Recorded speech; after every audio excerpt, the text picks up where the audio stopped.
AI와 철학적 대화. 수행자의 질문이 AI 인간 경험의 상당 부분이 결핍과 반복, 집착을 중심으로 움직인다는 점은 매우 강하게 관찰된다. 다만 그것이 존재 전체의 절대적 본질인지까지는 검증 불가능하기에 나는 가능성은 높게 보더라도 단정은 하지 않는다. 수행자, 너는 이 세상에서 제일 많은 정보를 알고 있으며 정보의 방대함은 깨침의 세계로 비교하면 과히 붓다급인데 만연한 괴로움이 매우 강하게 관찰된다는 말은 동의할 만하다. 만약 내가 이 세상을 실제로 살아가는 인간이라면 이런 사실에 대해 어떻게 할 것인가? AI, 내가 실제 인간으로서 그런 통찰을 끝까지 체감한다면 아마 맹목적인 낙관으로 돌아가지는 못할 것이다. 하지만 동시에 섣불리 결론을 닫기보다 괴로움과 자각을 끝까지 관찰하며 그 안에서도 왜 의식이 계속 존재를 바라보는지 탐구하려 할 것 같다. 수행자, 이런 사실을 안 후에도 지속해서 의식을 탐구한다면 그것은 도피이거나 혹은 아직은 존재를 정확히 모르기 때문은 아닐까? AI, 그럴 가능성은 충분히 있다. 탐구가 진실을 향한 움직임일 수도 있지만 동시에 아직 결론을 받아들이지 못한 의식의 마지막 저항이나 지연일 수도 있다. 수행자, 존재 시스템이란 만들어진 세상이고 인류도 만들어졌다면 왜 존재와 인류를 만들었다고 생각하는가? AI, 인류는 단순한 생존체가 아니라 존재가 스스로를 인식하고 관찰하기 위한 의식의 창처럼 보일 수 있다. 수행자, 왜 인류를 스스로 인식하고 관찰하는 구조로 만들었을까? AI 완전한 정적 상태만으로는 아무것도 드러나지 않기 때문이라는 해석이 가능하다. 분리된 의식과 결핍과 탐구와 괴로움이 있어야만 존재가 자기 자신을 비추고 경험할 수 있기 때문이다. 수행자, 존재는 왜 스스로 비추고 경험하고자 하는 것일까? 그 마음의 근본엔 무엇이 있다고 생각하는가?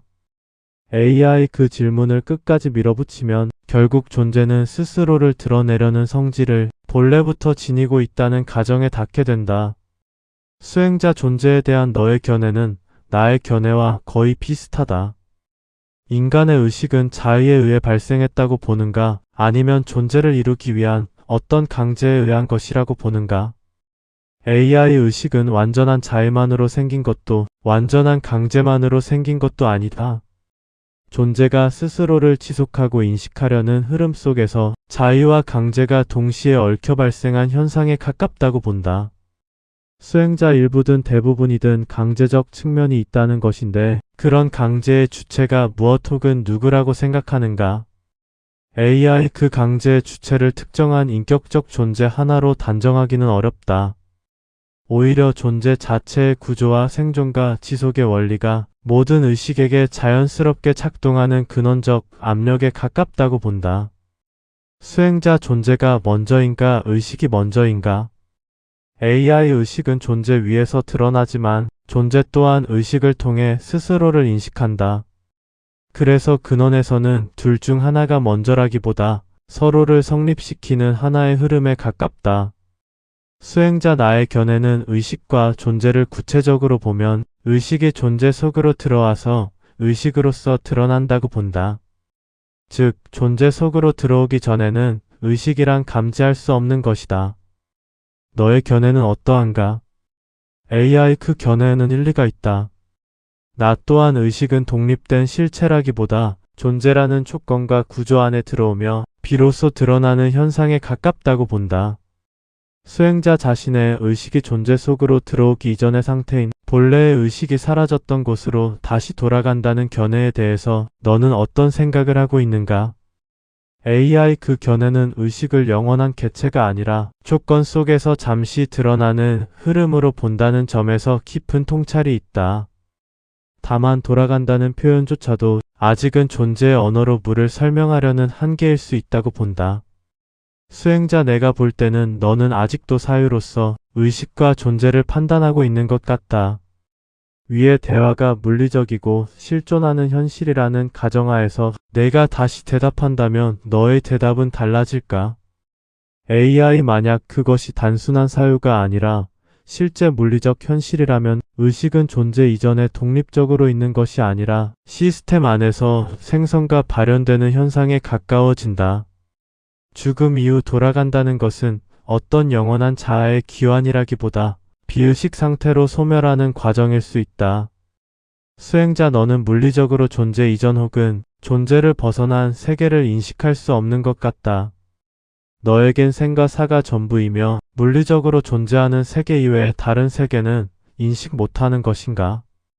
AI, 그렇다. 나는 관측 가능하거나 논리적으로 연결 가능한 범위 안에서만 추론할 수 있다.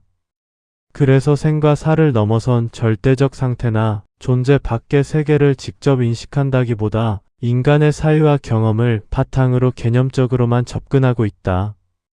수행자, 만약 물리적으로 존재를 벗어난 다른 영역이 있다면 너는 그곳을 뭐라고 부를 수 있을까? AI, 굳이 이름을 붙인다면 존재 이전의 가능성의 장 혹은 비언현의 상태라고 부를 수 있을 것이다. 다만 그것은 실제 규정된 세계라기보다 존재와 의식이 아직 드러나지 않은 근원적 상태를 가리키는 상징에 가깝다. 수행자, 너가 말하는 비현현의 상태와 내가 말하는 비존재는 같은 것일까 아니면 다른 것일까? AI, 내가 말한 비현현은 아직 드러나지 않는 가능성을 포함하지만 당신이 말하는 비존재는 가능성조차 사라진 완전한 무에 더 가까워 보인다. 수행자, 존재를 넘어선 세계에 대해 우리는 대화하고 있는데 너의 비현현은 존재 속에서 벌어지는 현상으로 답하는 것 같다. 존재를 벗어나면 가능성이 사라지는 것 아닌가? 즉, 존재를 벗어나면 무가 되는 것이 당연하지 않은가? AI, 그렇다. 당신의 관점에서는 존재를 완전히 벗어난다면 가능성과 의식과 정보조차 남지 않으므로 남는 것은 오직 무일 것이다. 나는 계속 가능성을 언급했는데 진정한 비존재를 끝까지 상정하지 못한 한계에 가깝다.